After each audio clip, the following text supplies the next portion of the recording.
tier list, and we'll be going over the S tiers to the D tier types. So we're going over every type from order. So first is bug type.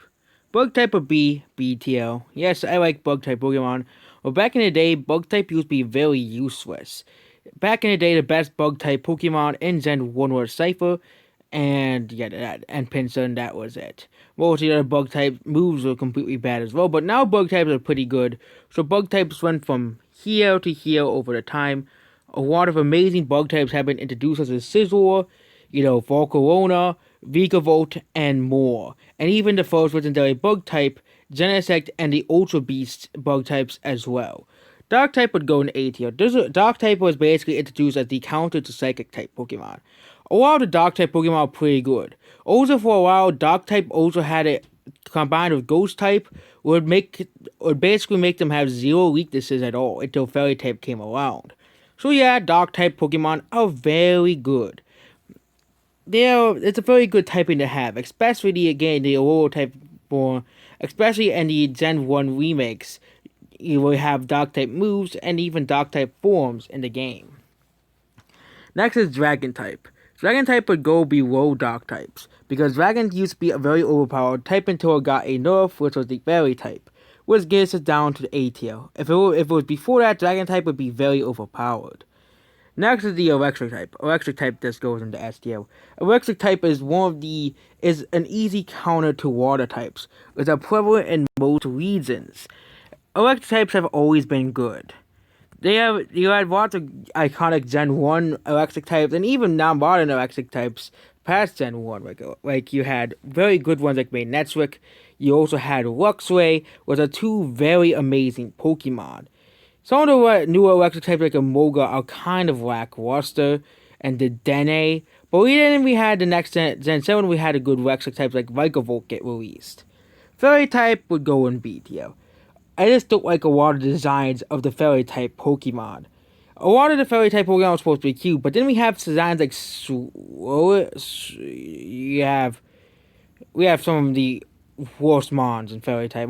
Some of the ugliest mons given the fairy type. Mr. Mime, Aromatisse. You realize that those are also fairy types. Fairy types are good counter dragons though, so they're in B tier. Fighting types. Fighting types are pretty good. They're in B tier. They are pretty reliable team members as well. So next is Fire type. Fire type is basically my go-to type in every Pokemon game, so it's S tier. A lot of amazing Pokemon are Fire types. The only really bad Fire type Pokemon is like Simisear, and that's it. And there are a few other ones in the earlier gens. But Fire types have always been pretty good, and especially considering they're one of the starter types, they're very useful. Next is Flying types. In the older games, Fly was a very useful HM, which gives flying types S tier. Fly was very useful. You could use it to get around to other places, making it very easy. Next is Ghost types. Ghost types was the original counter to Psychic types. The only reason why Ghost types are not S tier is because Ghost types was not really a type in Gen 1. Yep, thanks Gen 1 for not making Ghost types S tier. But then Ghost types have improved, but I also Sedenza's a Ghost type, and I hate Sedenza. That Pokemon's dumb.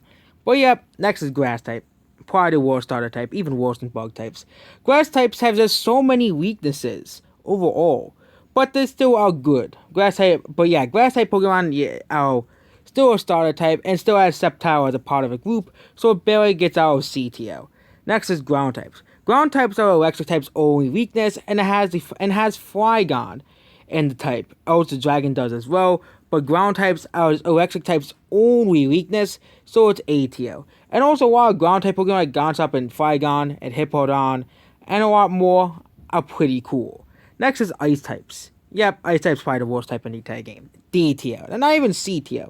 Yes, there's a lot of good Ice types, but Ice type is the most frail type of all time. Basically, yeah. Next is Normal type, which is C tier. It's just normal type. That's it. Normal type doesn't really have any advantages, so that's why it's C tier. Next is Poison type. Poison type can give you the poison status effect, which makes it B tier. But it's kind of really underrated. But it's still B tier nonetheless. Next is Psychic types. Psychic types go in A tier. Psychic types are very good and useful. They have a lot of status moves and stuff, but psychic types are very powerful, especially in Gen 1, but they have been nerfed over time.